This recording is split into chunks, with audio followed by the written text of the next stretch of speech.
Now, an hour of clarity for exhausted people of our nation mired in toxic partisanship. Left versus right, us versus them. While we pay to keep our politicians fighting, how do we, the people, rise up and solve the great challenges of our time? We do it by embracing freedom and liberty. There may be no such thing as a free lunch, but this hour is as close as it gets. Welcome to A Free Solution.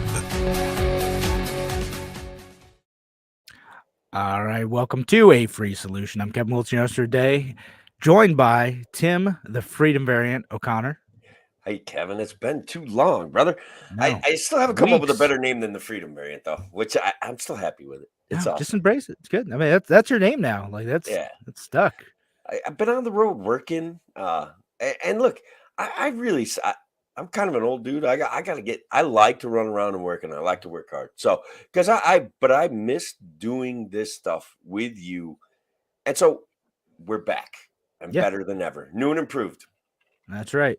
And people are going to be hearing you on the radio more often soon too, because we have our new spot on WYSL at 8 p.m. Thursdays. So, Tim, I can make those, and we can pre-record those, and that is going to be a bonus because that is even that as much fun as this audience is. Having that radio audience is even more fun. Yeah, exactly. So you're going to be able to be on there, and the people of the Rochester region are going to be able to listen in and enjoy the perspective of Tim, the Freedom Variant O'Connor.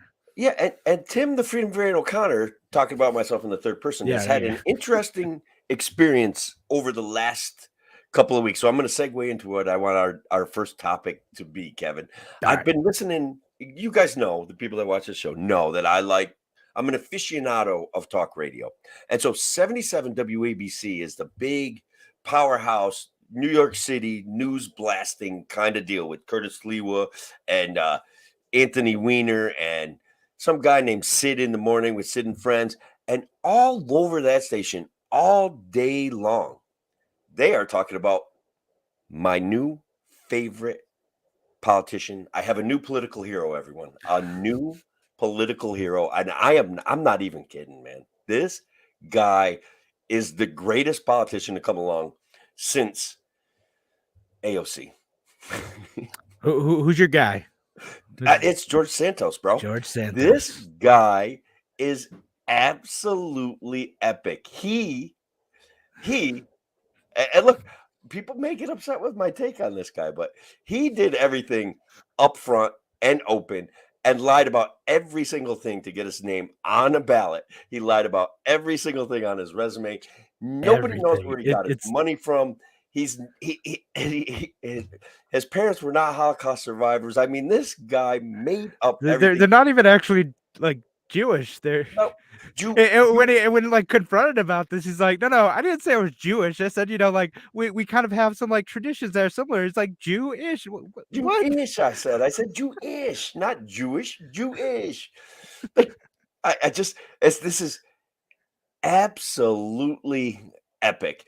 And look, the part that even WABC in is pristine, epic, German journalism is unable to answer this question. This is the second time this guy ran. He ran 2 years ago, came close. Why in the world, after this guy gets elected, does now this information about him come out? I'm so suspicious of the mainstream media, Kevin, and George Santos highlights my suspicions. Yeah, I mean, like legit, like did no one look into this dude? Did no one Google the guy? Like, I mean, he hasn't been on my radar because I don't live there. I haven't been paying attention to that stuff, right? Like, why do I care? But like, how like lied about just the wildest stuff. Like he lied about having employees who died in like the Orlando nightclub shooting. Well, he covered that one, Kevin. He covered that one nicely. He said we had some prospective employees and some people that we were going to hire that died in the Florida. And Kevin, he was at a nightclub in the area. It's covered. It's covered. Like, this guy's going to be president someday. Mark my words. First prediction. This guy. All right. We're making predictions for next year, and that's Tim's first. Is this guy presidential path? George Santos is presidential material. If this system does not reform itself, George Santos is absolutely presidential material. Like, yeah, like just the brazenness of the lies, like just to I mean, he did get away with it, right? Like, it's probably one of those things, like, he told, like, 1 or 2 things, like, stretch the truth type of stuff. You know, people sometimes do that. You know, Sure. it's not right, but people do it. I get it. But man, like, just the wild stuff that he did. Like, who lies about, like, their relatives being, like, in the Holocaust? Who would Who do like, that? lies about, like, what their job is? Like, it's not that hard to figure out. Look, he's the first openly gay Republican to be elected to office. But at this point, like, I'd be like, you got to prove it, man. You know what I'm saying? You got to prove Yeah, you're gay. That's it. I'm not taking is anything. that a lie back. too? Come on. How do we know? You don't, honestly, you don't know. But what he did was hit all the high marks of every pop culture kind of thing that we get upset about, that triggers these senses of sympathy and popularity and virtue signaling, and he encapsulated it all into himself and won an election. And God dang it, guys, I'm proud of him. I'm proud of him. I'm proud of him. Like it's just so bold that you're like, it's an accomplishment. Is that like where you're at? No, it's more like every single one of those guys, all of them lie constantly. Okay, as far as I'm concerned, and you and I have you give them the benefit of the doubt, where I just see chicanery, fraud, and deception. He just highlights how that in our society today is the stretching the truth is a pathway to success. Again, I think that most people, like, and we're gonna make sure we get to some of these comments from Shelley too, but like most people, like most politicians who do that stuff, it's there's enough grain of truth in it where someone could like spin for them, be like, oh well, yeah, it's sort of true from a certain point of view, right? Like that sort of stuff, right? There's enough plausibility there where like people within their own tribe can kind of be like, yeah, sure, it's kind of a thing. I mean, there's some like open lies, like the Obama, like, if you like your doctor, you can keep it. If you there's stuff like that, right? Trump would lie about stuff that's. Oh, sure. But some of those lies, to me, being somewhat statistically aware and somewhat economically aware, those to me were like obvious lies, especially the part about if you like your doctor, keep your doctor. You're going to save money on your health insurance. Like there was no evidence statistically, historically, or economically that those things would happen. And to listen to people try to tell me that is exactly what was going to happen because the government got involved in limiting competition and forcing people to buy a product and allowing the company that they're going to force the people to buy the product from write the rules of buying the product. There was no way that was going to work out. But when I try to go into any kind of in-depth explanation, people would stick their fingers in their ears and start screaming at me. You know what I mean? And so I think like the difference between you and I and how we view people is like kind of in this, right? Because you're like, they lied to us in order to do this thing. And what I think is they deluded themselves into thinking that was true and that was doing the right thing when there was a bunch of evidence to the contrary. There are both different kinds of malicious, right? Like there's a type of malicious where you stick your fingers in your ears, say, la, la, la, this is going to work this time. And you do it anyway. And you should, like you talked about like weaponized incompetence, right? Like that's how I see that situation in particular. Look, we haven't tried real socialism yet, Kevin. And once we do, we are going to be ecstatic with the results. That hasn't worked before, but maybe this time. Because we're more enlightened than every other race and creed and group of people in the history of man. I mean, that's the reality. On some level, I want to buy that because it places us in some sort of moral superiority to the rest of history and the entire history of the human race. But I got my doubts, Yeah, understandable.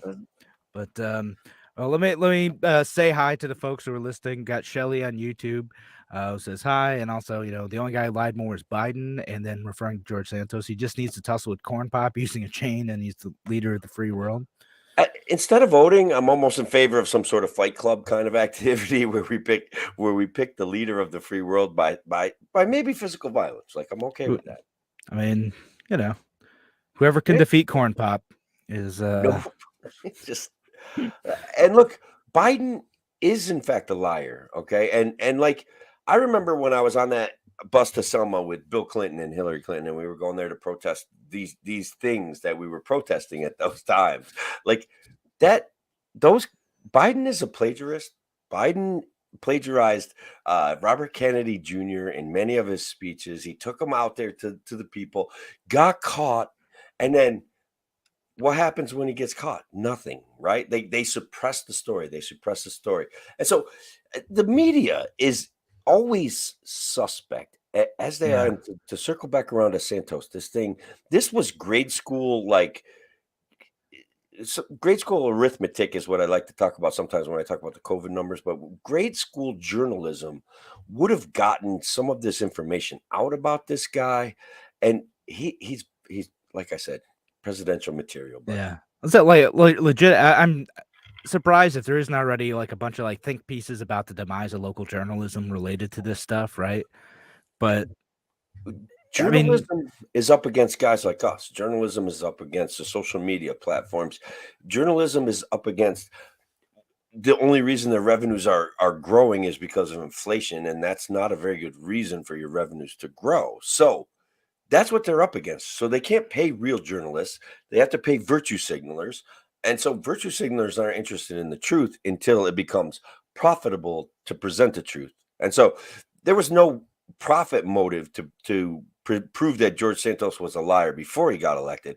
But now they can sell newspapers because that's the weird part is like I kind of feel like there would be like like any congressional race here, like unless that person was already polling in like the 20% range or something, like you like a big scandal, like hey, they lied about their job. Like if the guy I ran against turned out like wasn't really like a lawyer who owned a law firm, but was actually like someone who would sell Lucy's under the bridge, like that would kind of be a big story, right? Like people would talk about it. The New York City cops would kill that guy, bud. Like they don't tolerate tax evasion. Yeah, that's at right. all. That would be no Lucy cigarettes, bro. You know that. That's probably not as funny as I feel like. Like that. No, that's because as you know that's the Eric Garner story. It was a crackdown on tax evasion, right? And it truly is a sad moment in New York. In our history, right? That this guy got killed for selling loose cigarettes. Like the enforcement, whatever. Yeah. I get emotional when we get on that. No, that's Darwin. But let me get to a couple of these comments. Alice, who says, welcome back. Alice, thanks for being here. Hi, and also commenting that like local, state, and federal officials lie to us all the time. And lying to people to put money in their pockets. Yeah, maybe again, there's some of that. Got a local story going on about that if you give me 10 seconds, I could put it out there. Otsego County's got the lowest paid county workers in the state, as far as I know. I used to be an Otsego County worker. I was a CPS worker when I first got out of college. We were the lowest paid in the state at that time. And we're talking places like Delaware County and Franklin County, way up north. Like these places pay their county workers more. Our county reps hired a study to like know just how low paid they are. During contract negotiations, the county board won't release the study so that the workers have that information to go to the bargaining table with.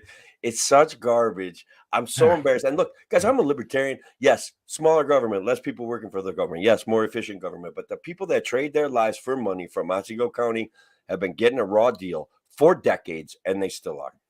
That's it. Period. Anyway.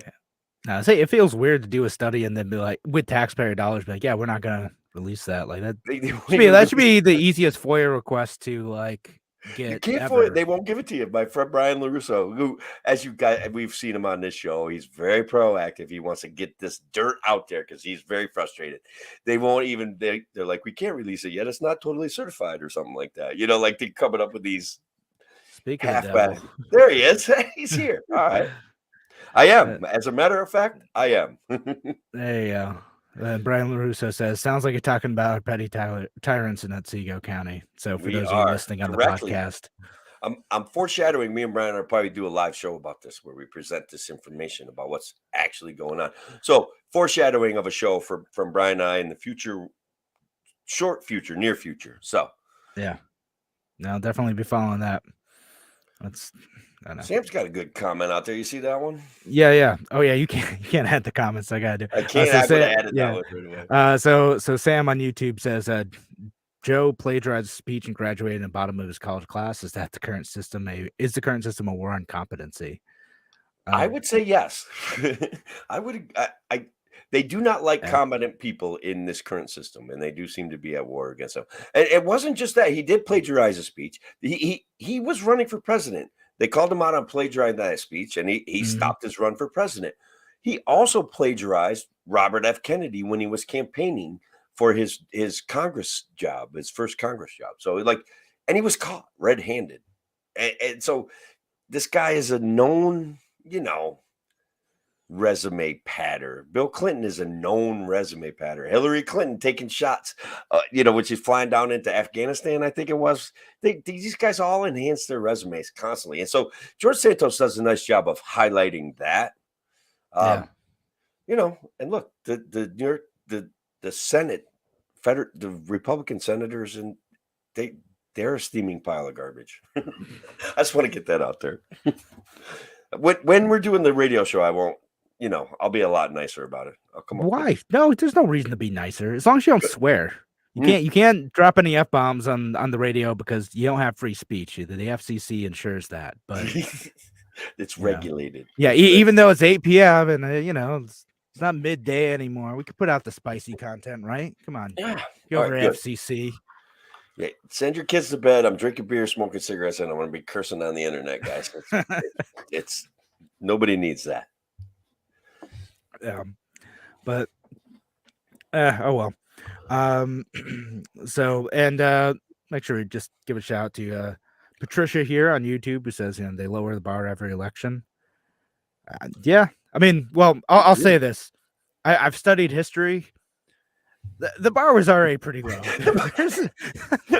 The bar has been remarkably low at certain points in our history. Look, we had, and I'm not sure we shouldn't bring it back, but we've had duels on the floor of the House of Representatives. We've had fist fights on the floor of the House of Representatives. A beatdown of Charles Sumner. There's it used to be legal to bribe your voters with whiskey. George Washington bribed his voters with whiskey. He's just like, yeah, come on down. I'll give you a bunch of whiskey and you come vote for me. Aren't we still bribing them with things anyway, though? Like bribing seems to be the call. Yeah, no, we have a more civilized way of doing it, and it's called extorting everyone else for money so you can hope to get money by voting for the right person. Like that's the civilized way of doing it. The not the crass way of just getting you liquored up. I would vote for the guy that gives me free whiskey. I'll be honest with you, because that's real to me. Like it's real. That's tangible. That's not just a promise. That's you got whiskey in front of you. That is tangible. That is a tangible bribe that I can appreciate. Like absolutely. So before we move on to the Twitter files, Kevin, I want to put one more thing out there that I heard. Our illustrious leader of New York State is saying that people are fleeing the state because of high prices of rental and the lack of housing. Does anybody buy that? Like, is that real? Actually, I think that one's actually right. I think she's actually correct on that one.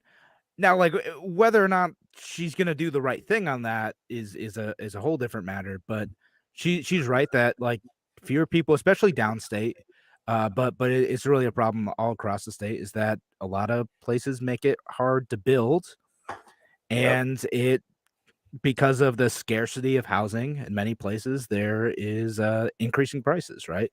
And then it's also more expensive to build housing just because you're going to have to go through several different variances to try to build what should be just a normal apartment building or normal house or whatever.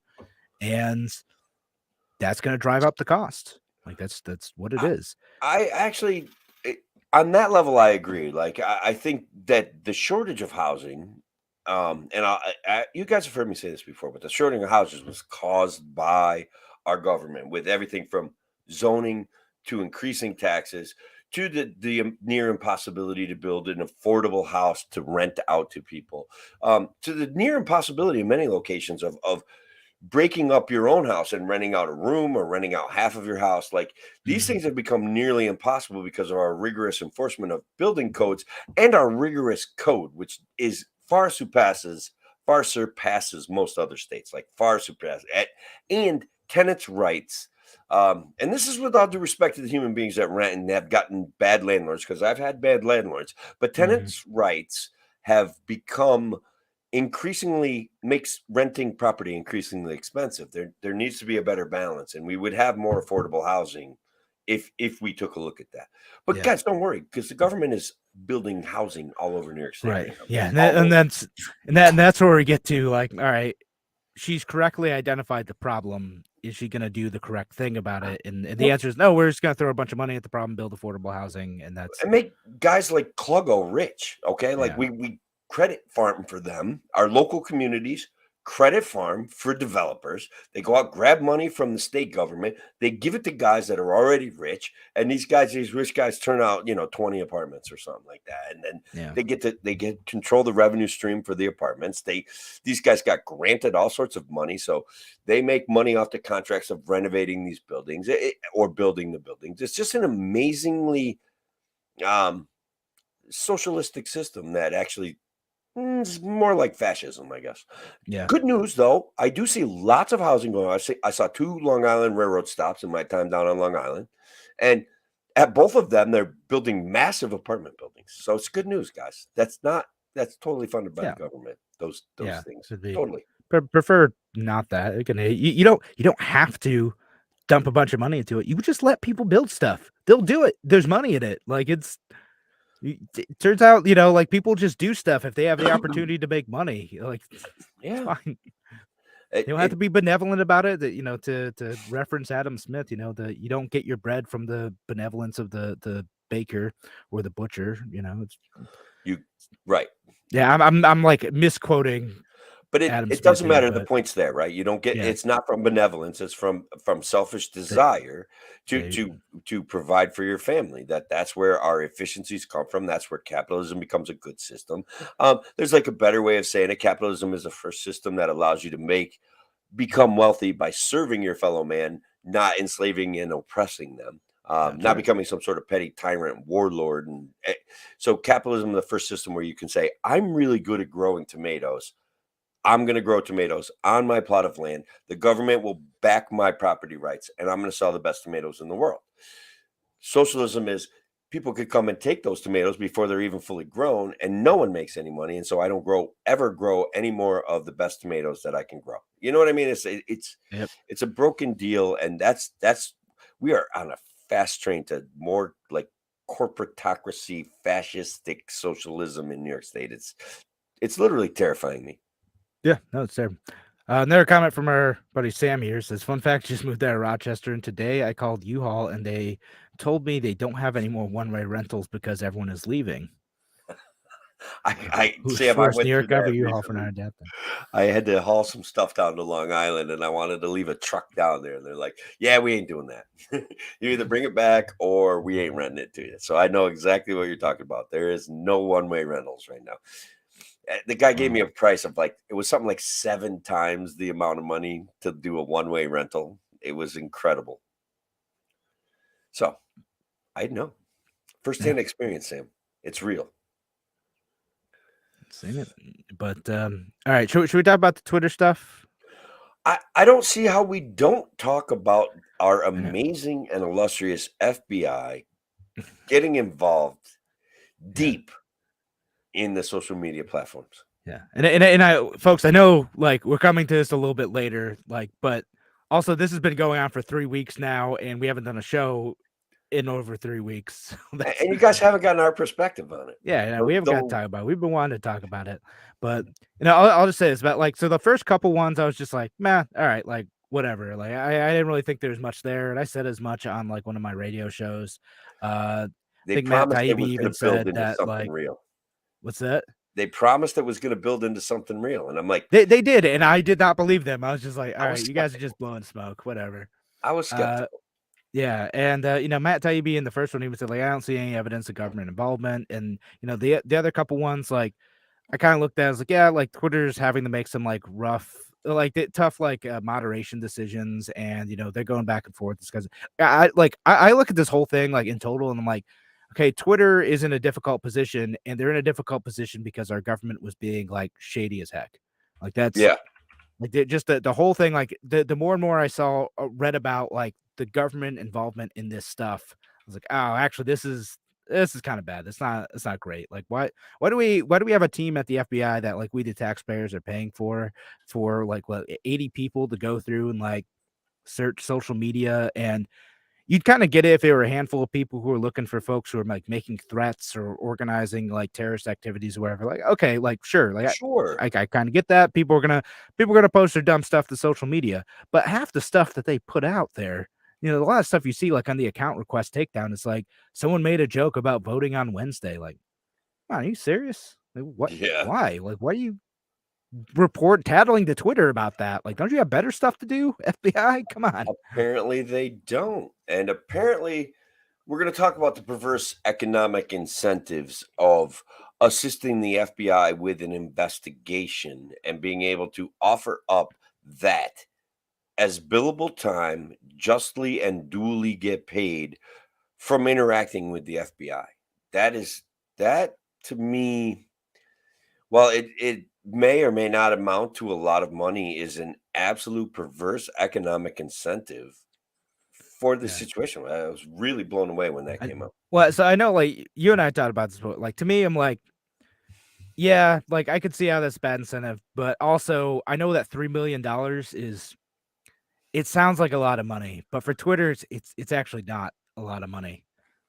Like that's enough to pay like your team of lawyers to deal and like executives to deal with the FBI's nonsense. Right, but those guys are on. Let me put it to you, in it from a business. Those guys are on retainer anyway. You're already paying them. If you can all of a sudden bill some of their hours, it's actually a double payment, right? Because you're already paying them. Let's say it's $300 an hour. Then you, for whatever hours they work, for whatever they're working on, and they've agreed that they're going to work 10 hours or 20 hours a week. All of a sudden, those 10 or 20 hours a week become saleable to the FBI, and it's actually God. like, I know it's still kind of minuscule on their overall revenue stream, but it's highly profitable that way. Yeah, maybe I mean, like I loved like it say, when I like got when I it. read like the Twitter exchanges, like half the time they seem like annoyed with like the requests. Like, all right, we have to deal with this other pile of like nonsense that we're getting asked to look over for the Yeah. FBI. All right, here's what we're gonna do about some of them. Here's what we're gonna do about the others. Like okay, yeah, these ones violate the terms of service. What So is the FBI doing helping Twitter decide who's violating the terms of service? Stuff like yeah, that. like again, to me, like yeah, like Twitter probably could have pushed back more in some of these situations, but like yeah, it's But they weird got paid. that yeah.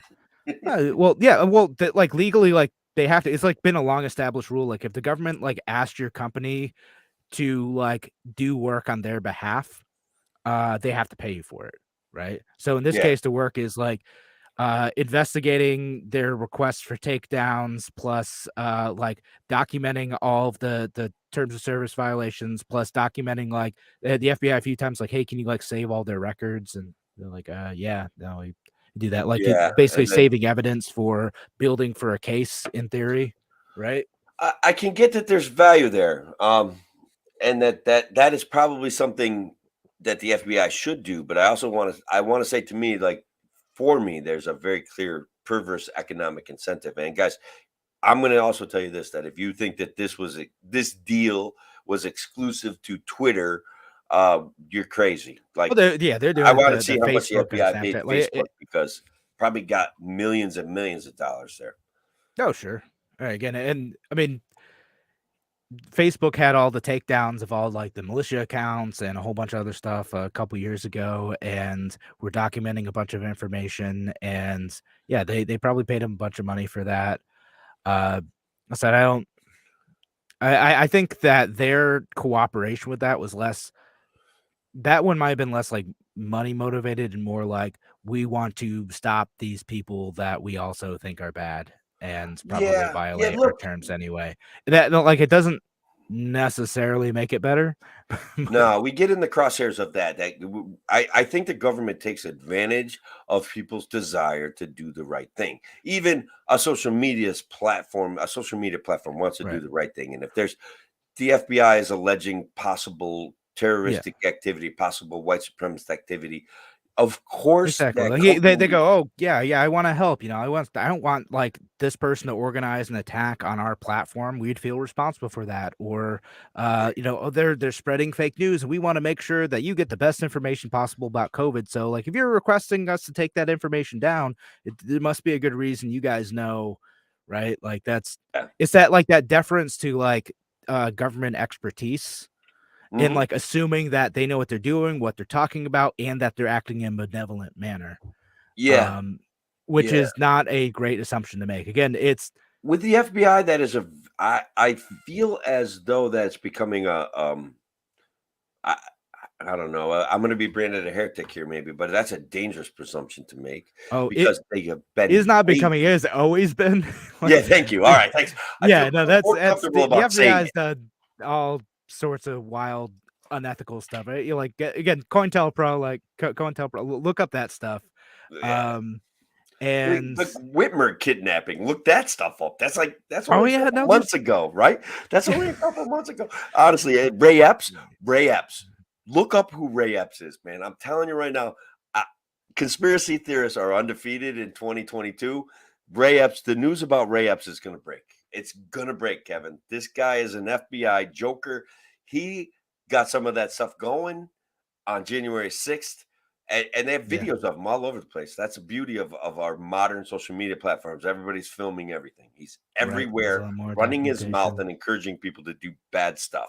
He's totally an FBI guy. There's police from local police all the way up to the FBI. There's agent provocateurs. And I talked about local cases in Rochester too, where I think that happened, where like they took a guy who was like mentally ill and like off and on homeless and basically encouraged him to join ISIS and drove him to Walmart and bought weapons for him and helped them plan out an attack and then arrested him for him and then like paraded themselves around like heroes. Like, dude, this dude would have just been like begging for change on you know my block if it weren't for the FBI like messing with this guy, helping him out and making him a hero. Yeah, He's probably got 3 hots in a cot now, so that's good. And they get to say we caught a terrorist. Yep, one of the most concerning things about the FBI for me is it looks like they actively attacked a Hunter Biden laptop story. They had the laptop. They had it. And they were out there saying, look, we're expecting some big, huge Russian disinformation drop, right? Yeah. And then all of a sudden the laptop. So yeah, like that's one of those things where like the timing looks suspicious. Like maybe it wasn't, maybe it's just a coincidence, right? Like maybe malicious. It's just like yeah, right. Malice, it could be. It could be. You know, because there was a possibility that there's going to be a bunch of like fake, ridiculous nonsense that was going to drop in October, right? Like not unrealistic, but then like it seems like there may have been some specific hints about this thing, and then as soon as it dropped, you know, they kind of got involved with it. And listen, I'll be honest, the Hunter Biden laptop, I thought it was fake at first too. Like it's just like too weird of a story. Not me, man. I knew it was real. I knew it. Actually, I'm kidding. I'm kidding. I thought it wasn't kind of. I actually was like, this is too weird to believe. Okay, yeah, it's too coincidental. It's all coming together in a very strange way. I don't know. I'm not buying it. Yeah, but yeah, it turns out to be real. And like, yeah, they dropped the ball on that. Again, Twitter internally debated like, do we do this? Do we not? Some people kind of went rogue and turned it off. Then Jack was like, what the hell are you guys doing? So, they said, we're working for the FBI, Jack. Don't worry about it. Yeah. We got this. The FBI's got us all tuned up and ready for this. It's real AF, Kevin, as the kids are saying. AF. You know what that stands for? Yes, I do. Okay, just making sure. Yeah, well, we all know, Tim. All the cool people know. Yes, Sam says Kevin makes an excellent point about chargebacks. Twitter probably has a bill for all the in-person hours to fulfill government requests. Yeah, no, kind of. That's what it is. I thought my point was better, Sam. I'll be honest with you. I'm a little disappointed you didn't back me on that one. Alice, all 3-letter agencies are corrupt. I love that, Alice. Alice is growing in her libertarianism. I love it. I just love it. Yeah, I love it. Oh man, I'm listening to a series right now on like MK Ultra. Oh So my it's God, yeah. from Behind the Bastards. Like it's a 4-part series. Like it's long. Like there's a lot to cover, but like the absolutely bonkers amount of corruption, unaccountability, and like it's one of those things good where I say it's like it's not always the people who are acting in there's certainly evil people who are acting for their own selfish purposes in this story, but Right. like the worst people in that story are the ones who are like, we've got to save the world from communism.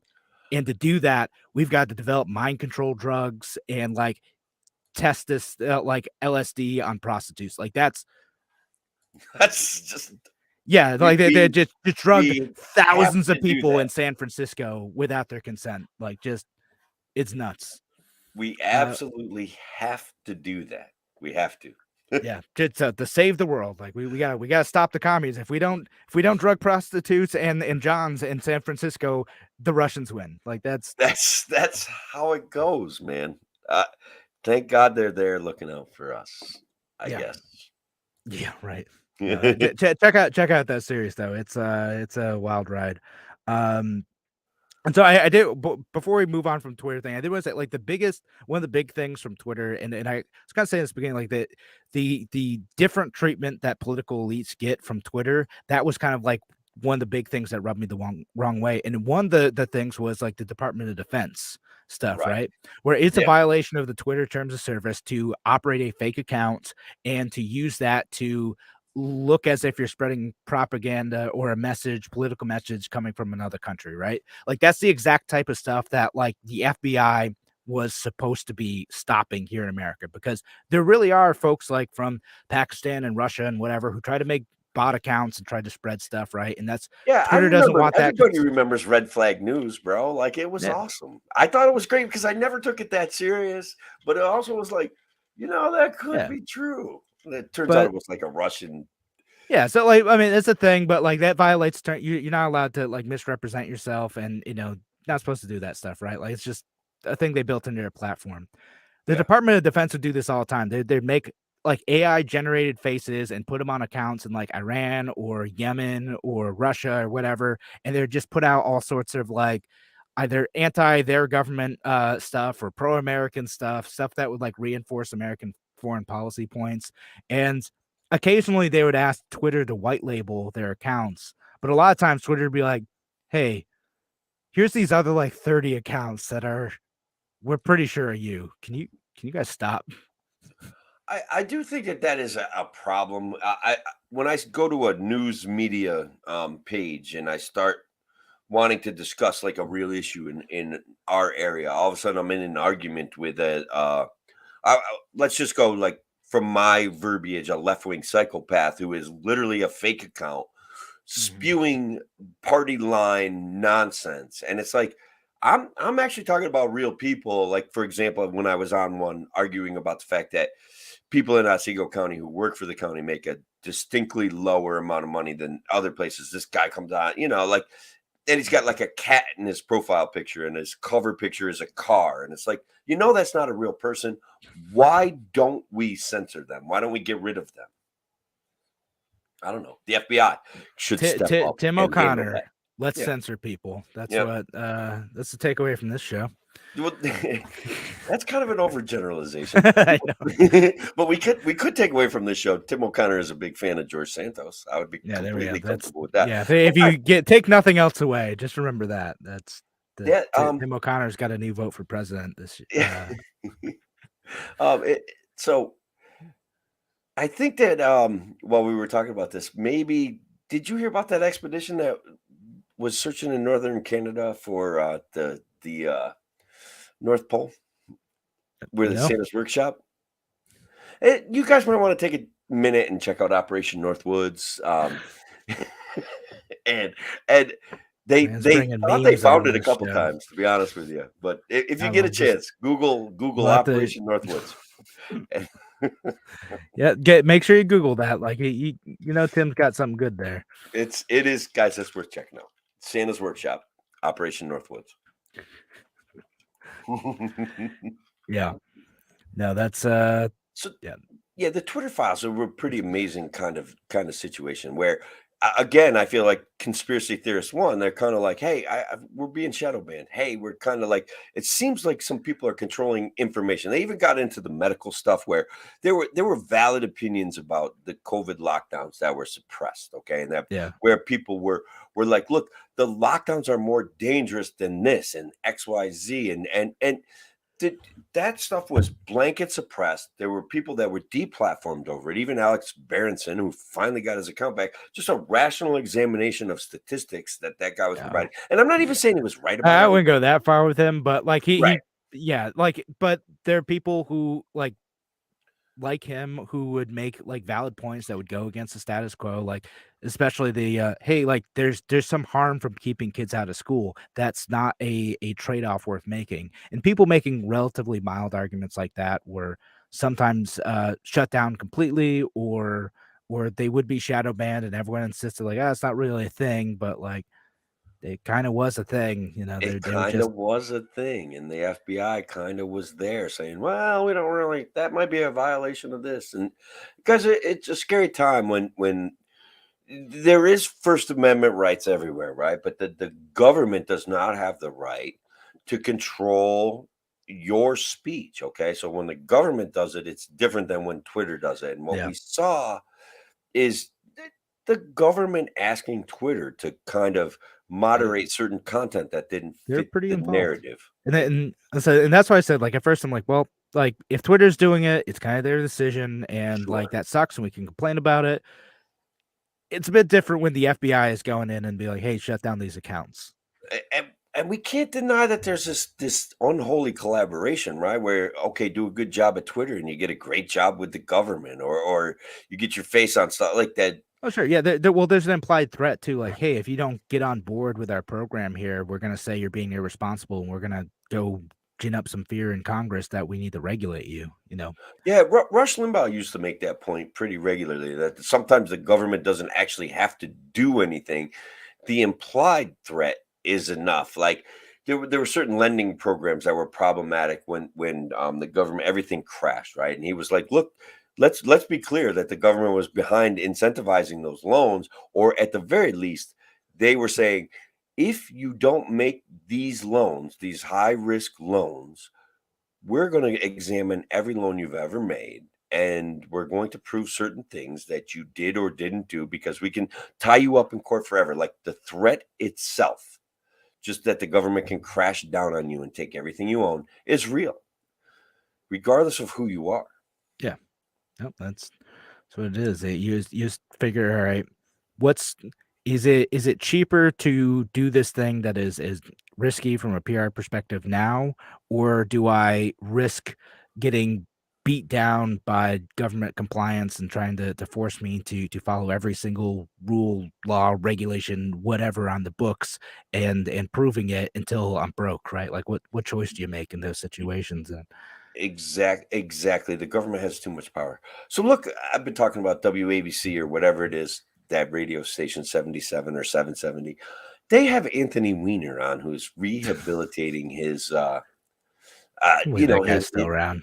He's still around. He ran for mayor. He does a show from the middle, and he does a show, something about an argument show where he argues with a conservative. But I'm going to say something about Anthony Weiner that I never actually thought I would say, because he was part of that Hillary Clinton cabal kind of deal. And you guys know, if you know me, that I kind of have a distinct dislike of Hillary Clinton. She's the one that started this weaponizing this Russian disinformation stuff, which, while Russian disinformation is real, Tulsi Gabbard is not a Russian asset. Donald Trump, as often as I make fun of him, I don't believe him to be a Russian asset. Okay. Hillary weaponized that concept and did it perfectly and flawlessly. So anyways, so I hate Anthony Weiner because he traveled in that same orbit. But as a radio show host, I mean, he's reasonably well spoken. He's almost as smart as Tim and Kevin, and he's not that bad. Like he actually is. He would be now, It's almost like a conservative Democrat. Like Yeah. it's weird, man. Like how perception changes over time, and how people who stay centered all of a sudden are kind of like, he's going to be popular again. I think, like, 'cause he's really not. Maybe. I don't know. I feel like he's probably. I'm surprised he has a radio show. It feels like he's perma canceled to me. But all right, so perspectives of Tim O'Connor coming in this show. George Yes, Santos I'm is feeling awesome. it tonight, man. Censorship. Yeah, sometimes we should censor Sometimes. people. I'm okay with it. And Anthony Weiner deserves a comeback. That's No, it. he's going to earn a comeback, bro. He's I'm telling going to you. earn a comeback. All He's right. going to earn a comeback. Like, Yeah. he's Yeah, I can't. I'm not on board with that one, man. Like he is pretty gross. Not gonna lie. What did he do? That was never mind. Yeah, no, hey, Google that. We'll let Google Anthony Weiner and Operation Northwoods. Yeah.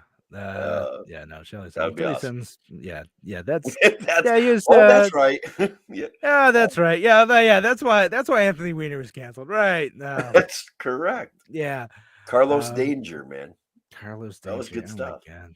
It's but yeah, this person Real Mav1 on YouTube says, if it was for Alice at Next Band, never would have found you guys tonight. Yeah, well, Mav, awesome. We're glad you're here, man. Glad you're here. Yeah, thanks for listening. But yeah, that's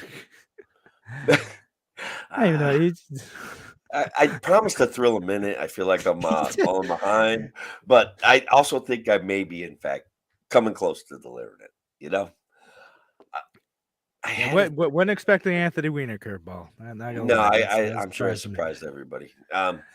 His decency as a radio talk show host has not alleviated any of my disdain for Hillary Clinton, just in case anybody's wondering. It really has. That's also good. Yeah, Hillary Clinton deserves to be done with her political career as well. for different reasons. Honestly, this Russian narrative, this Russian asset, this Russian disinformation, all of this stuff that could get canceled by tomorrow. Like, I would be fine with it. It has been used. It has been weaponized into a defense for bad actors, period. So, like, George Santos could come out tomorrow and tell everyone that this is a Russian disinformation campaign, and everybody like, oh, we love George Santos.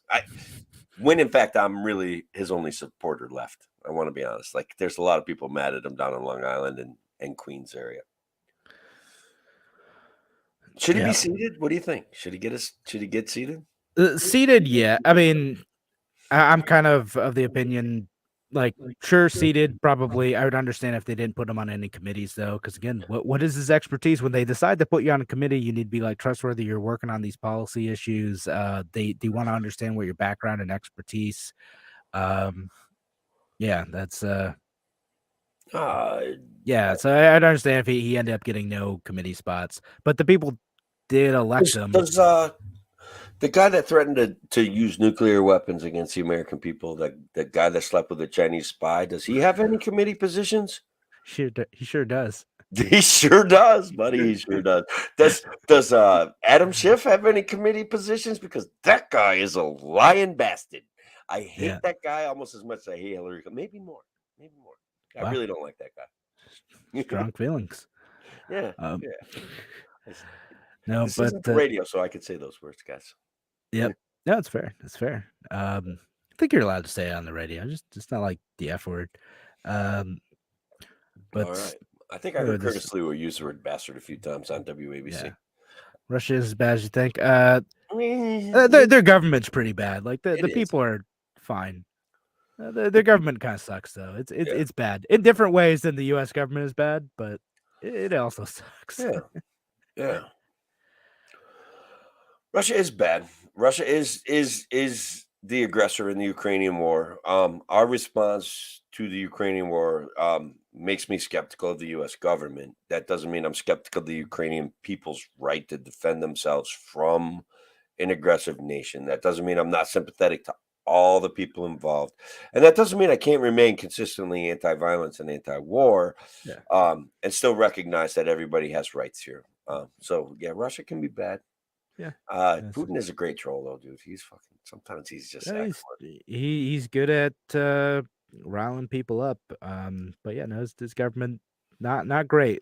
Check out the Libertarian Party of Russia. They have a lot of really good commentary on like what their government is doing, and like how specifically domestically it's a total nightmare over there. I But caught a juxtaposition of a U.S. Army recruitment ad and a Russian Army recruitment ad.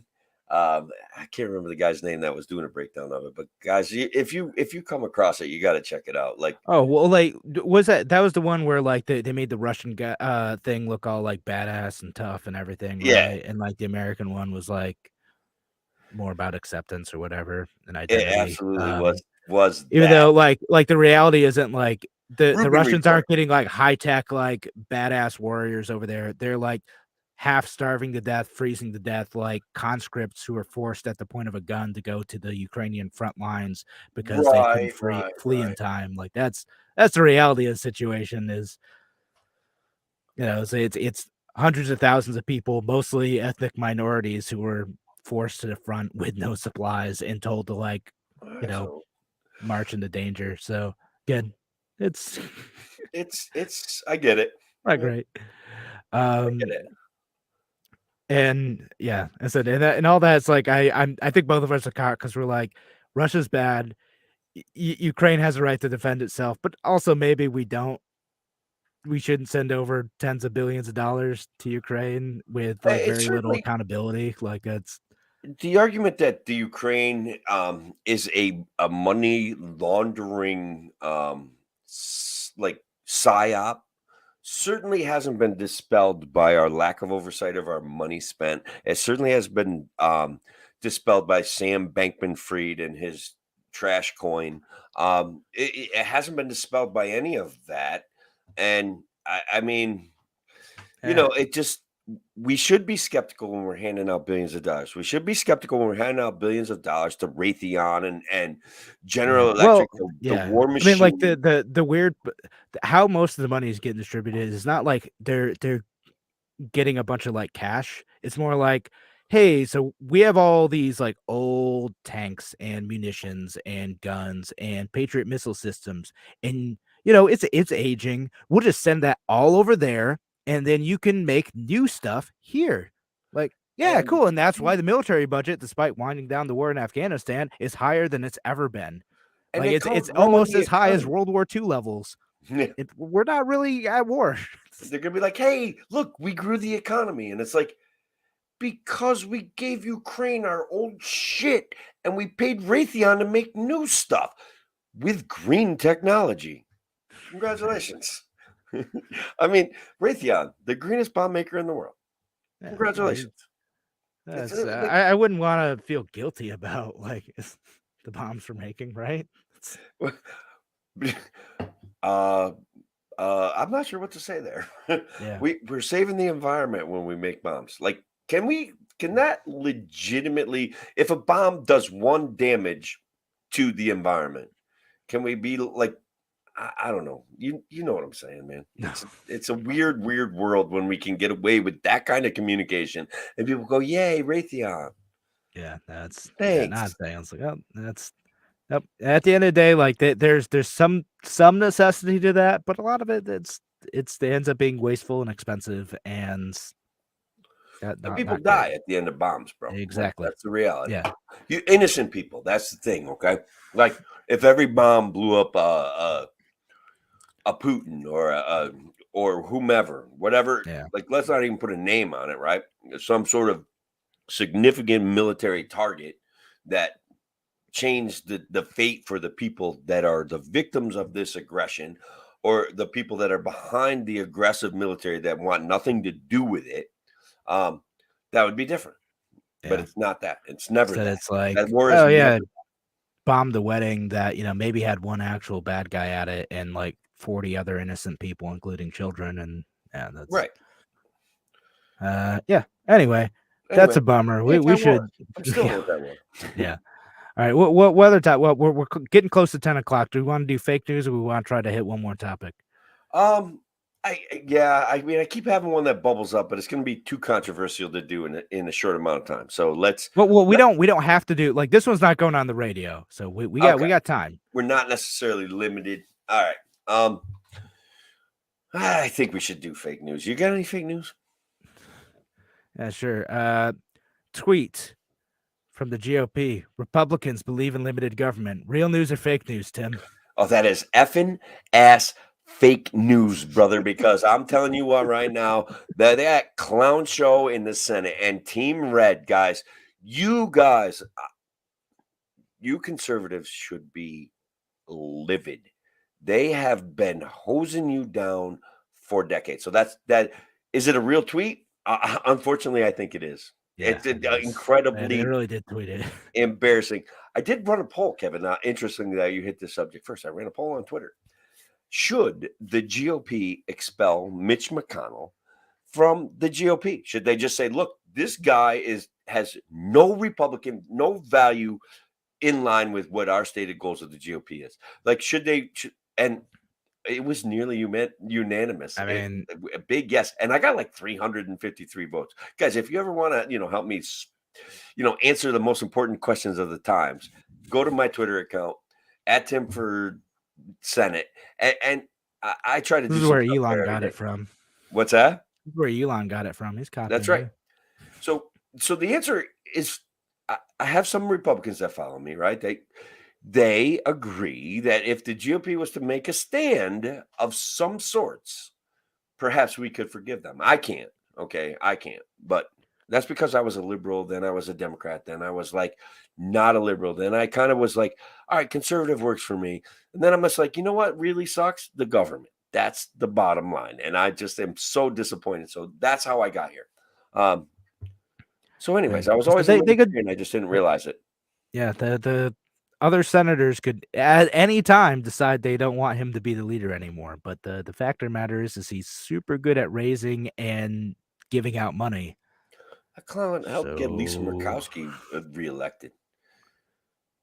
She's against guys. Maybe the story doesn't get told often enough or correctly enough. She was running in a ranked choice voting situation.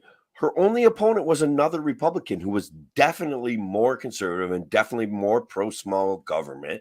And Mitch McConnell backed Murkowski with millions of dollars that allowed her to win. The choice was a Republican who actually talked like a Republican used to, or Murkowski, who loves the Jones Act, who is just always threatening to vote with the Democrats for attention. And Mitch, your boy Mitch, made it happen. We're going to talk about the border crisis. Yeah, the border crisis. Yeah, we can talk about the border stuff if you want. I know we had. Or should we do? Let me do. I've got good news on the fake news. All right, you do your thing. South Korea lifts ban on imported sex dolls. Is that real news or is that fake news? Sounds like real news. Freedom of trade. Come on. It's freedom for everybody. Just more freedom. Free trade. Yes. South Korea. I wanted to make a joke that South Korea is the largest producer of these intimate sex dolls, but they're not. But they have actually, in fact, decided to take a step towards freedom by allowing people to import sex dolls. It's good news, right? Free market. Good for them taking a bold stance for freedom, which is, I'm sure, exactly what this is about. Not anything gross. Right. Well, it's like it doesn't dehumanize people because whatever goes on in the privacy of people's bedrooms is their own business. That was a statement from the article that bubbled up in my head. I don't know. Yeah.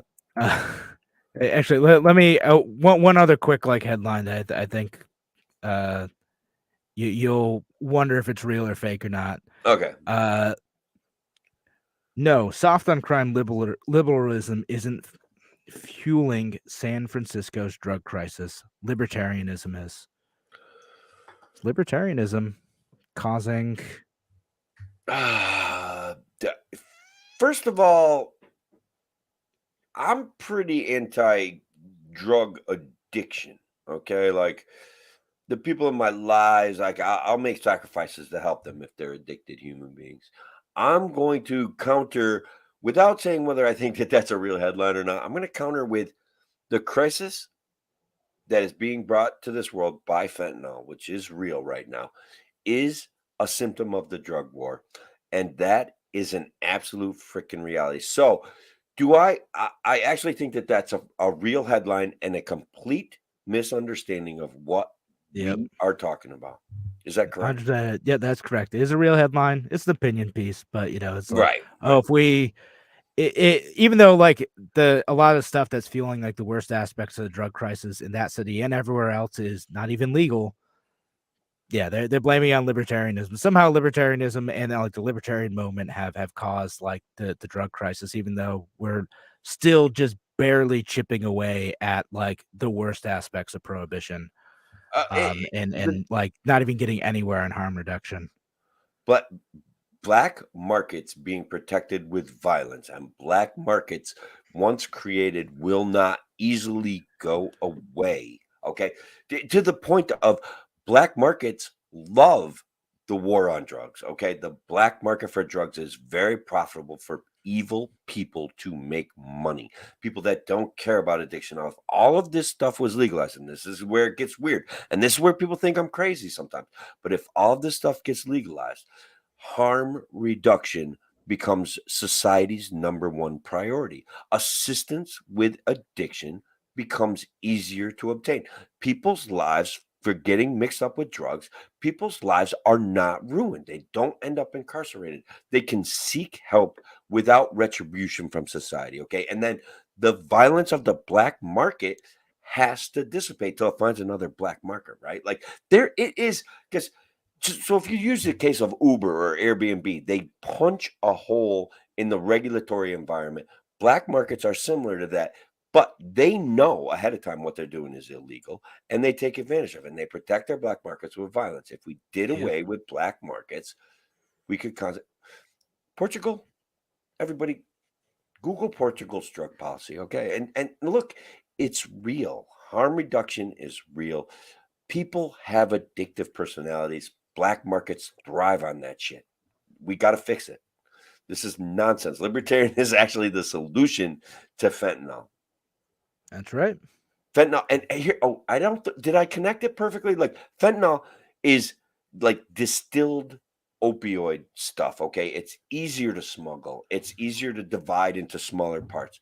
It's easier to get through illegal checkpoints. Like that's why fentanyl is successful. That's why people are dying from it. It's a symptom of the black market. Yeah, because you can get those concentrated portions, like you can hide it easier when sneaking it around places. Yeah, that's the whole thing, common right? Sense, man. And so there's the safer alternatives, relatively speaking, because they're prohibited and they're hard to move. Not showing up as much. The next fentanyl is whatever. It's fentanyl times 2. Okay, it's fentanyl even smaller. Fentanyl that's even easier to smuggle, and it won't necessarily have to come from China. And people want it to be about a Chinese communist takeover of the United States. It's not that. It's a profitable black market that caters to drug addiction, addictive personalities. I know that it's controversial. I get it. I love people. I don't want them to suffer through addiction. They can't not suffer through addiction right now because they're entrenched in the black market. They're hooked. That's it. How do we fix that? Throw them in jail? I guess that works. Do away with the black market? May work better. We won't need jail. We'll have all those social workers that we're sending through college right now and paying their way. We'll have jobs helping people with legitimate problems with addiction. It'll be great. Yeah. Good thing. All right. I do have another one. If we want to move on to something that I think you'll probably have more fun with than that one, or if you got another one. No, I wanted to find some. I was going to make the point about that. Do you remember, as going back a little bit, when mainstream news was like showing pictures from a video game about the Ukraine war and saying, like, look at this jet bombing blowing up our entire Russian battalion? It was like none of that happened. I just want to point out just how bad mainstream media is. But I didn't know how to figure out how to present it as fake news. So you do yours. Tell me if this is a real or fake story. People who skip the COVID vaccine are at higher risk of traffic accidents, according to a new study. Okay. Real news or fake news? First of all, that's real news because I saw it and it freaked me right out. I'm like, people will literally say anything. Like I cannot see any possible way to statistically correlate those things. It just is impossible. I don't know how anybody could even say it with a straight face. So the argument that it is real, right? The argument that they make, whether or not you accept it as legitimate, is that there is a correlation, supposedly, and it's people who, what they suspect the causation behind that is that people who choose not to get a COVID vaccine are also more reckless with road safety guidelines. Like, if you're not going to listen to the government on vaccines, why listen to that speed limit sign? You know, like, it's my body, my choice. If I want to drive at 95 miles an hour, that is my right as an American. Not going to let the government tell me what to do. I love it. Okay, I love it. It's such a tenuous pile of garbage. Like, my body, my choice. I'm going to drive my car into a tree because X, Y, Z. Like, that is not how it works. The people that are skeptical of the COVID vaccine, I would presume there's an issue of they just not buying the narrative, but that doesn't mean you're going to ignore stop signs and cooperating with other drivers on the road. Like, I was reading this, like, I was like giving an exaggerated version of it, but this is what the actual like Yahoo article says. It says, why would they ignore the rules of the road? Distrust of the government, a belief in freedom, misconceptions of daily risk, faith in natural protection, antipathy towards regulation, poverty, misinformation, a lack of resources, and personal beliefs are potential reasons proposed by the authors. Bro, they're just guessing. Like, they're throwing that. They have 20 sayings on a dartboard and they're throwing darts at it. They're like, yeah, like, there's in like, coming from every direction, there are just so many crap studies around COVID. Like, you gotta like dig into them too. Like, dig beyond, like, all right, like what's the actual like data behind this? Like, and you get into it and they're like, yeah, we think like it's because they hate government. And like, all right, like, it reminds me. You think like what's the reason? Like, what? Come on. Well, it reminds me of the New York State government kind of coming out with that whole bit of COVID being a poor person's disease, or if you have a skin color, like non-whites were particularly suffering from COVID, and no discussion of the possibility that there was a real medical cause to the COVID being, more invasive on certain people. There is an argument that pigment-based COVID is more severe, and it's real, statistically real. Okay, now is it because of poverty? Is it because of lack of vitamin D? I certainly think that would be an issue. I know where I come down on it, statistically speaking, but I think that's an issue where I would appreciate a really solid government study, well done on that issue and presented rapidly, because I think it could be something that we could actually attack in a great way. Yeah. So I that's how I feel. And look, I haven't had an accident other than deer running into me in a long time. And now I didn't particularly refuse the vax because my main reason for refusing the vax is because I already take an mRNA modifying drug, and there are definitely statistical correlations with getting clots from vaccines. So I limit my exposure to vaccines. I feel it's a rational, reasonable position. For other people, like Kevin is pro-vaccine, and I'm okay with that. A lot of my family pro-vaccine. Like, it's okay. Like, I feel like my reasoning was well thought out, not emotional. No, right. There are good reasons to think through stuff. I get it, and I try like discuss that, not just have it be like a bunch of nonsense. But I will say the authors of the study say, Tim, the findings suggest that unvaccinated adults need to be careful indoors with other people and outside with surrounding traffic. So, Tim, you be careful. Be careful out there in traffic because of your unvaccinated status. Put you at risk. I'm a really careful driver. There are things that I do that, occasionally, probably every libertarian goes through this at one point or not. Like, the uninspected vehicle sticker, you know, That's the petty government better than regulations that. that they don't bother me as much as stop signs. Also, I'm a big fan of roundabouts because you can see people actually just simply cooperating with one another. Yeah, right. You just On look the road. out and you Yeah, act it's like, safely. It's good. you Roundabouts are go, I'll great. go. Let's go. Let's all go. Let's just Figure it we'll all out. You make just our right turns. cooperate. Everything's and we don't have to stop. We can find other ways to cooperate with each other. I'm a big fan of the human species, guys, and that's one of the reasons why, especially like the little people of not the elites, right? I'm a big fan of my fellow human being. And I think that we generally do the right thing. I think we get manipulated into bad decisions and we get manipulated emotionally. And I'd like to see less of that for 2023. Oh, Kevin, that reminds me. You got any hot predictions coming up for 2023? So my predictions are that I think people are going to like generally people are going to get less political. Like because I see it like in my friends, in my family, and I know like not necessarily good news for us who run a political podcast, but there are a lot of people who are just like, man, it's getting weird out there. Like I'm just gonna be off Facebook for a bit. Yeah. Like So you're saying that we're going to de-emphasize politics in society for 2023. yeah.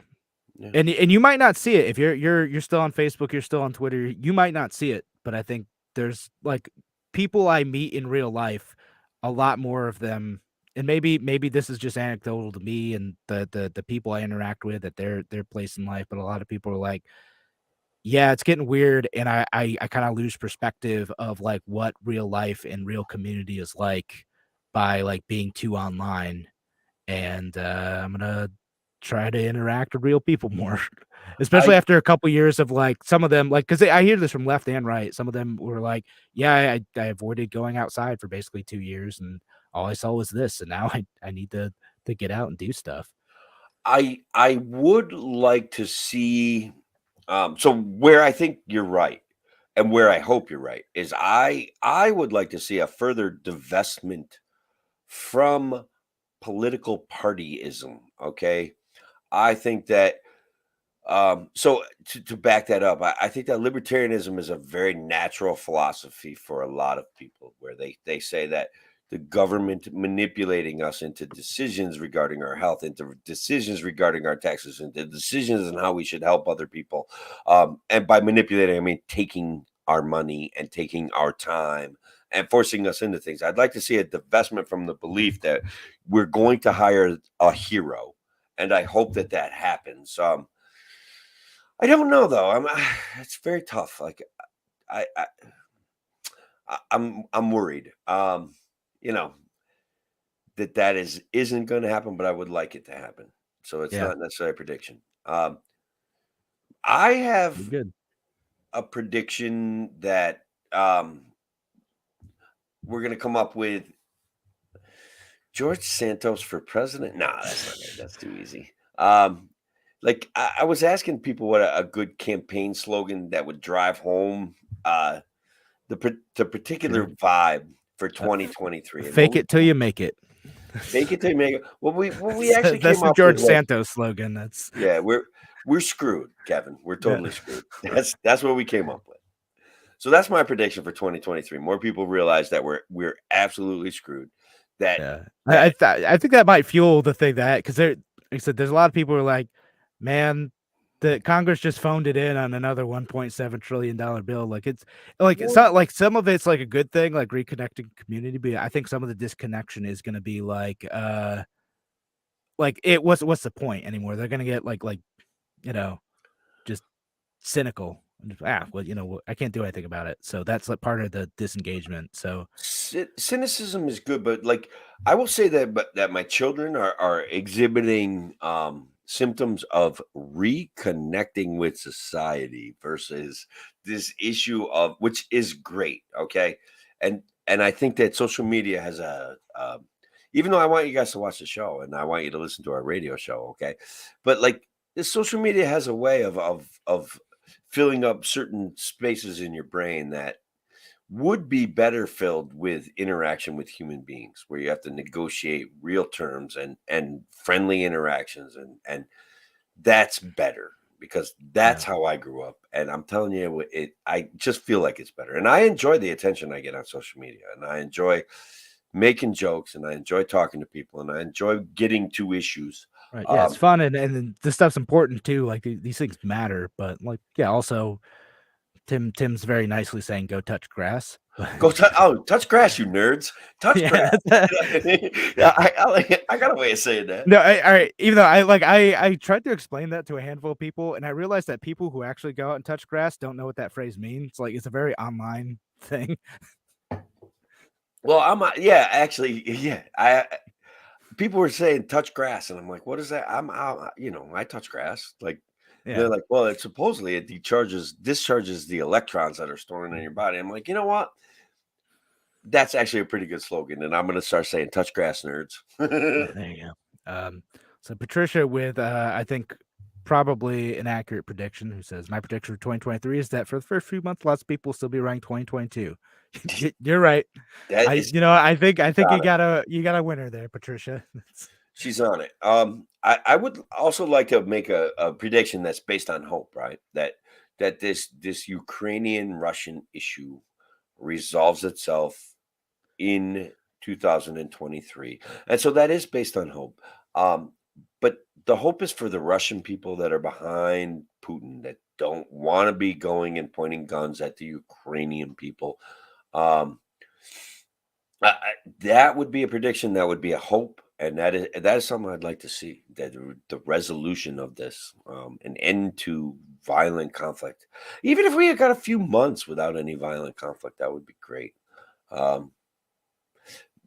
Because there's always something exploding in the world somewhere, man. Yeah, always. Well, hopefully that happens. We'll see what else happens.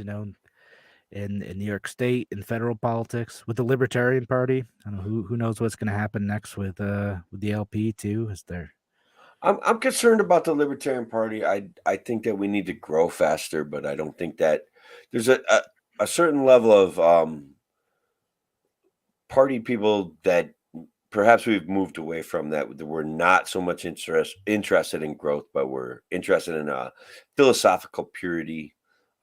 Which is good. We have to have, so like guys like me and you, Kevin, and Larry, like we need our philosophical purists, but we need our pragmatists too, right? That can mold all these things, and we can have conversations about, hey, should we do away with every single government program if I automatically end up in power tomorrow? And my answer is, of course not, right? Like, and should we just, here's my big one, and this is, should we just open the borders tomorrow, just throw them open, and just, I say that as a libertarian, we have issues that we could concentrate on first, and then we can do those things, right? Then we can talk about freer immigration, because what we're seeing in our society is an erosion of property rights, an erosion of individual liberty.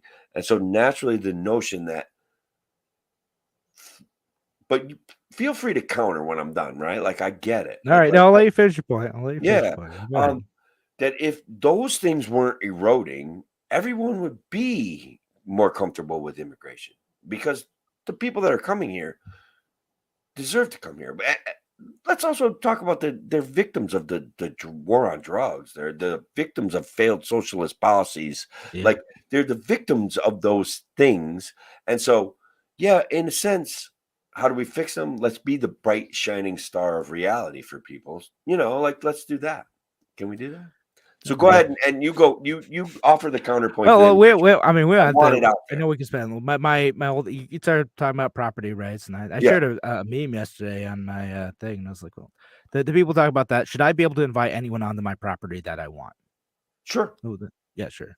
So if I want to invite an immigrant who doesn't have a visa onto my property, do I have the right to do that? Yes. Okay. So that's open borders. That's what that is. Okay. Right. But as the government saying, Kevin, I'm going to come take your property because I don't like the way you mow your lawn. Your taxes are going to go up tenfold, because now the person that you invited onto your property is going to, for whatever reason, create expenses for the government. Now, is that the same argument? Do we get closer to the real complexity of this discussion? No, that's not that immigrant's fault. That's our government's fault. I still come back to disliking the government. I agree with you. I'm like that. And my argument is that the government is failing individual liberty and individual property rights, and that's why. Well, yeah, no, they do all the time. Right. So that's why people are upset about the immigration thing. What's a different issue though? All right, it's the immigration thing is right. It would be nice if it was a different issue, but it's where the is. manipulation that the government uses to control people comes into play, and people are afraid that they're losing their rights, and they are. Okay, so we agree on that. So the answer is more people, and then they're scapegoating a group of people who did not take away our rights. That's and also distracting true. from the actual problem, which is That's the government is taking away our rights. I'm like, oh, it's not us. It's because these immigrants are coming here. I'm like, wait. They didn't take away my rights. You guys did. Eyes on the ball, Tim. This is the issue where many things are true at the same time, and for us to have effective communication, we have to recognize that many things are in fact true at the same time. So, I agree with everything you said. Do you agree with anything I said? I agree that the government is constantly violates our property rights. That is true. But like to your bigger point though about the Libertarian Party is like, all right, like how do we build in an effective coalition to like be able to make substantial policy change, like or any meaningful policy change, right? And that's always the question, right? And like, so what compromises ought to be made to do that with which people, and do those compromises like fundamentally undermine your principles, right? And there are folks who would say any compromise in immigration, if you start treating them as people who don't have the same rights as you, is a fundamental undermining of libertarian principles. And there are other folks who would say any acceptance of taxation and acceptance of like extortion is also a fundamental undermining of our principles, and we can't accept that either. I tend to be more sympathetic to the immigration argument, and on the other government programs, I'd rather start to shrink them because I think that's more practical than saying like, yeah, we're going to eliminate everything right now, which isn't politically feasible, even if I wanted to do that. Yeah, I'm saying we have to move towards libertarianism in a way that can broaden our appeal to people that are already invested in our system. So that's my argument, is what I'm saying. When we have to talk about taxation and we have to win some arguments on taxation, we have to win by winning arguments. I mean, we have to get laws changed, right? And when I talk about property rights, we have to say that is also tied in with taxation, and that's where people are eroding their property rights. And we live in states like New York, where zoning limits your rights, your property rights, where the government is constantly raising taxes that limits your rights, where the constant threat of doing something wrong and losing all of your property is it's constant, it's nagging, it's terrifying. Everything you work for goes into your property, right? So until we get people more comfortable with we're here, we're free, how do we share what we've got? How do we share our abundance? Not our abundance is constantly being threatened by the government. That's where most people reside, Kevin. Like, that's where they are. So and I'll agree with you. And I'll take it a little bit further just to say, like, that needs to be put in terms of like practical, like tangible things for people, not like abstract ideas. Because like again, we love like abstract ideas, like we're fighting for liberty, like, but a lot of people have no idea what the hell I mean by that, or like talking about even like property rights in an abstract sense. Like if you're a renter, like property rights like probably don't really mean much to you in a concrete sense, because you think of that as like owning land or something, right? Even though like it does matter in a lot of ways to someone who's a renter in terms of like, well, how much like of that tax is being passed on to you? What are the options for developers to build in your city to lower your rent prices? Like, what are the options to be able to rent like a smaller room that fits your needs? And all these things are like government policies that are hurting you, and you may not like realize it. So if you're not putting that in a tangible way to folks, that's going to hurt them. And that's, I know, it's like, I want to talk about like parking space requirements in front of your house. Like, do away with that stuff. Like, get rid of it. make Yeah. compromises with your neighbors. If you get there's places in the town where you can't even put a driveway like that doesn't you can't even expand your driveway because of zoning. Like that stuff is an erosion of your property rights. It limits your opportunity. You can't open a mechanic shop in a neighborhood, right? Like No. that's a reality. So who does So that benefit? Walmart, Pep Boys, okay? Like a kid who could learn a trade from his neighbor, that's who gets hurt by it, you know? still literally a problem in my neighborhood where someone tried to open up a mechanic shop. That was an expansion of his like same shop, like on the next street over, and focused on electric cars too, mind you, too. So it had like a green element to He it. went for the Couldn't do it. virtue. Couldn't get it through. Even though like the property was built as a garage. So like if you had by like what do you call it? It's not by right. It's like by build, right? Like by use. I forget. There's a term of art for this, but basically like Grandfathered in is what people think of it as. yeah, Okay. exactly. Okay, Like so that's like how that. Like it was already a garage. Couldn't get Right. it. Couldn't get through. Couldn't get it. Couldn't get it. At what? So Pep Boy says thank you. Yeah, And they right, don't so even have to say thank you. Like that's it. They just say works for me. And people miss that point over and over again because they think zoning protects them because they had some say at some meeting 20 years ago that look, Oneana zoning, guys, I'm telling you right now, 25 years ago they did this thing where they're like, we're going to fix the college rental thing in Oneana, New York. And all they did was allow Airbnb to drive a hole through their regulations and rules. And so now there's big, huge college property owners that rent exclusively to college students because tenants' rights have surpassed property owners' rights and they don't want nothing to do with them, man.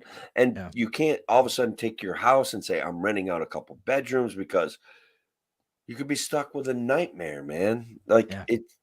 and that I think those are real issues that if we communicate them adequately, maybe we could wake some people up. Yeah. Because And people so do want liberty, right?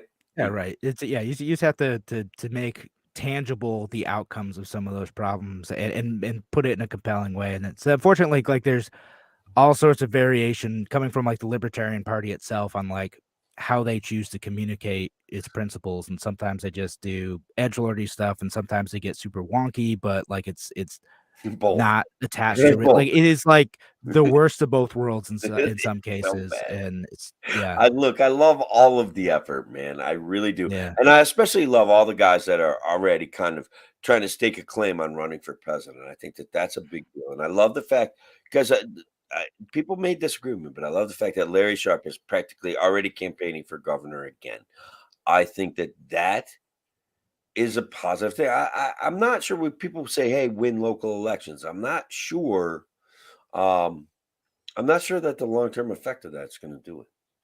Well, You build up a bench though, man. It's a good thing if you could do it, right? It's just a matter of same thing. Like people care about like those zoning issues, those parking issues, the like what like the stuff that is specific to your town. And there right, are probably solutions where you can talk about like, hey, if we just let people do their own thing, it'll probably be a bit better. And you just uh, gotta craft that message right. So let's specific to your argue. community.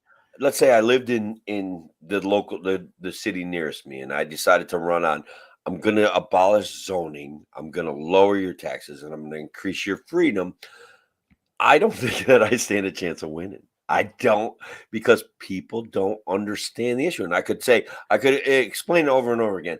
You guys are making Kluggo rich by going around and collecting money for him so he can demolish properties that you don't like to look at when economic opportunity in this area would solve this problem. And they'll be like, well, we just spent $10 billion like building 70 apartments in a parking lot that we gave to this Kluggo guy. So we like Kluggo, right? Or whatever his Yeah. name is. All right. I'm calling him Kluggo. I don't even care if that's his real name.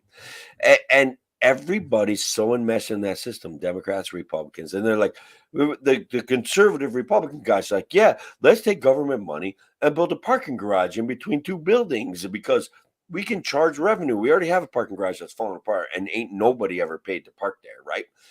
And you try to bring these issues home to people and they're like, oh, wow, you're crazy. That's it. You know what I'm saying?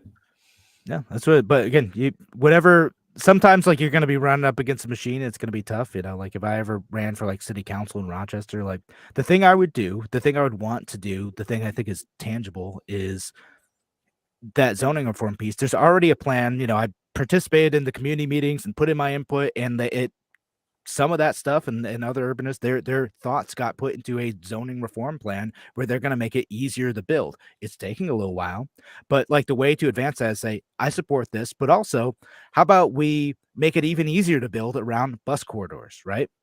You put it around transportation corridors. The transportation folks like it, the green people like it, the developers like it. Let's make it easier to build here.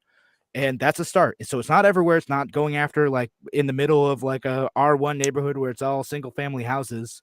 Like we're not going to build a big tower there. But hey, just along these already dense corridors where we have a bunch of empty space, make it easy to build. Make it like have some pre-approved plans. You can just jump in and do this and not have to spend all the extra money to like go through all these hoops.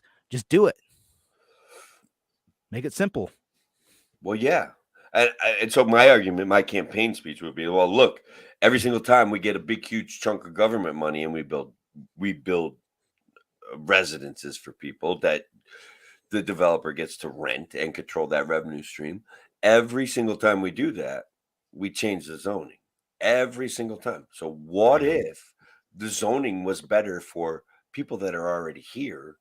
And look, man, I'm not saying you want a mechanic next door to you, but some accommodations could be made where you come to an agreement with your neighbor that he could open a mechanic shop right next to you, right? Like accommodations could be made. And messes stay smaller when people are walking past that thing every day. Like our local Walmart is practically a brownfield now because they installed a horrible like oil filtration system that was supposed to be automated. And so now like it leaked oil. They closed for a couple of years or a year, but there's a problem underneath it that they just decided to ignore. That's it, right? Like that was the end result. But if that was a local neighborhood shop and you saw oil running down the dude's driveway, you'd be like, whoa, let's fix that. Like people, that distinct detail people seem to lose. So I don't know. People have been kicking down a local neighborhood office if that were happening around here. Yeah, there's actually a great question if you want to battle it out, and then we'll call it a night. But which you one? see a real map one there at the bottom. Yeah. All right. Yeah, I was like, do I want to get into this? It's all right. We already ran it. Yeah, but the answer is going to be maybe controversial to Americans because you go first and then I'll go. So Real Mav One asks, so do the people who cross our border illegally deserve all the same rights as a born in USA resident? And my answer is yeah, absolutely, because your rights do not come from our government. They are inherent. You have the right to freedom of speech, right to freedom of movement, right to defend yourself. All those rights are inherent to you. They are not exclusive to nationality. Your privileges in terms of being able to like vote or whatever, like that's a bit different, but like yeah, you have all those rights already, and those rights are taken away from you by the government to say like, no, you can't work, no, you can't enter into a contract with certain people, no, you can't live in this place because of where you're born. But yeah, you have those rights. Government just takes them away. I'm gonna go with I think that your explanation is excellent, and I think it's accurate. And I also believe that human beings all share if you want to call them God-given rights or rights, they do. Now, where it becomes confusing is, do they have the right to own property? Yes. Do they have the right to vote in our elections? I say no. But when it comes down to this issue of what we're talking about is rights, I think the issue is the discussion is about what rights do they get from the government? Okay, so does someone here claiming asylum or seeking asylum automatically become a ward of the state? Do they get the rights that our neighbor down the road who's less fortunate than us, do they get those rights? And positive I think rights. that's the part where people are getting upset over. And now go ahead and talk about the real statistics behind that, because that's sure. Yeah. Well, two things. One, like what you're talking about is like positive rights, right? Like, what I'm talking about is negative rights. Like, so negative, and just the difference between those two, real quick. Correct. Is like, yes. I think that's huge.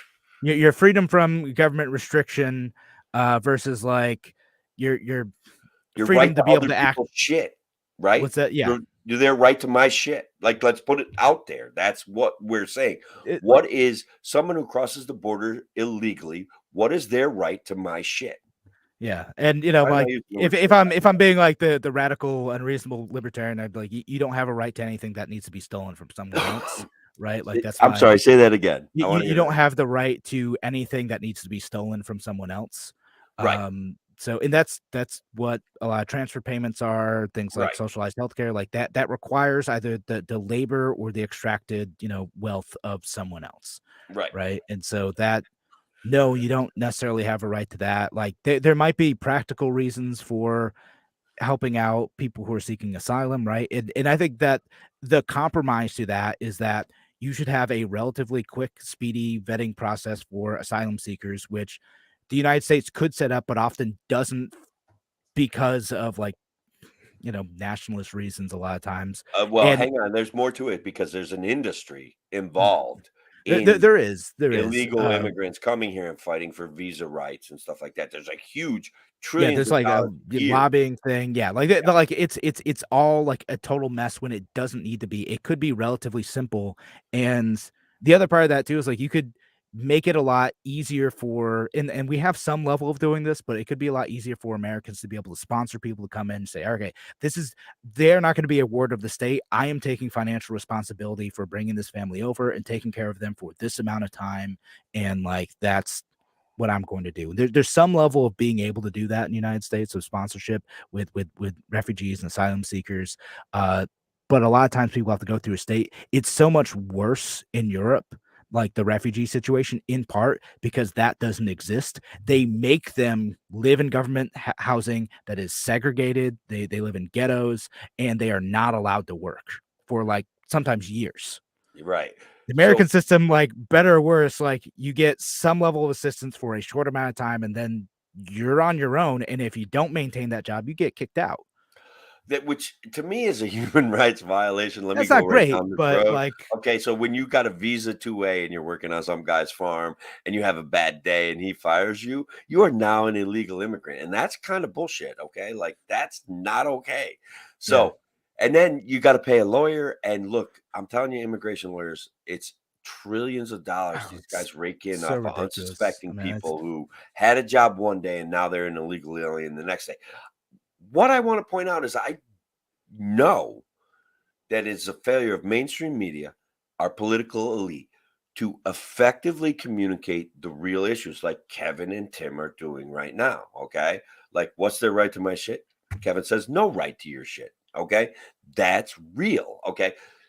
They are not effectively communicating those issues. That's why I was talking about property rights earlier. And I welcome this opportunity to clarify my point there. yeah. No, and yeah, so that's you're not going to hear those discussions because again, it's not. It's you can't raise as much money off of having a discussion like that. Right. So That's right. you know, That's right. And there's no virtue signaling to be had as right, much, and right. no And stuff to look, give away. You know, that's a that don't part of work. me likes the process that we have an asylum seeking situation because that's where my virtue is, right? Like people Yeah, escaping socialism want to come here and yeah, man. start better lives. Like I like that. You got the ambition to get out of Venezuela because you realize Venezuela is awful. Great, man. We'll take you because, like, yeah, their government is awful. It's a It's terrible place. horrible, man. So look, I get it's a confusing issue. I think that you hear it. I think that Kevin and I talk about it better than anybody, than Tucker Carlson, than Rachel Maddow. We talk about it. We tell the story the right way, and so the issues are realer. Like we can say, hey, I say it's an issue of property rights. Kevin says it's an issue of negative rights that we are all born with that the government can't take from us. And I agree with him, right? And I agree with you, whoever is concerned about immigration, that they don't. The government wants to take my stuff and give it to somebody else. I get it, man. I get it. And I think the Libertarian Party, like the purists, perfection doesn't allow for that conversation either. Does that make Yeah, sense? yeah, sure, And that's how sure. we reach people with it. I think we have these conversations. They're tough, right? Kevin and I kind of always we've had some real kind of almost battles when I really appreciate what he does and how he thinks. But we've had some real battles over this issue, and I think it's important to keep hashing it out with you guys and present the real issues. Like there's human beings behind this story. Yeah. And Roman on YouTube says to you both, I am listening and thinking. All right, cool, man. That's all I'm asking, bro. That's all I'm asking. That's it. Glad you're thinking about it. So on that note, though, we should probably call it night. Like the plan was originally to only go till 10, and now we're at 10:40. This is epically long, man. I'm having a blast, man. I'm proud of it. This is our longest show ever, guys, by the way. So thanks for the comments. Thanks for the thoughts. It's awesome. It's awesome. Yeah. All right. Well, again, thanks everyone. Thanks everyone for listening. Have a wonderful night, folks. And again, stay paying attention to this page because we're gonna be doing some new things soon. Yeah, so. I want to do more, and I like the freedom that we've been given here. That's gonna be good. Okay, and thanks for a comment, Isaac, too. Great show, especially on immigration. Shelly saying good night. Yeah, thanks guys. Thanks everyone for listening. Have a wonderful night.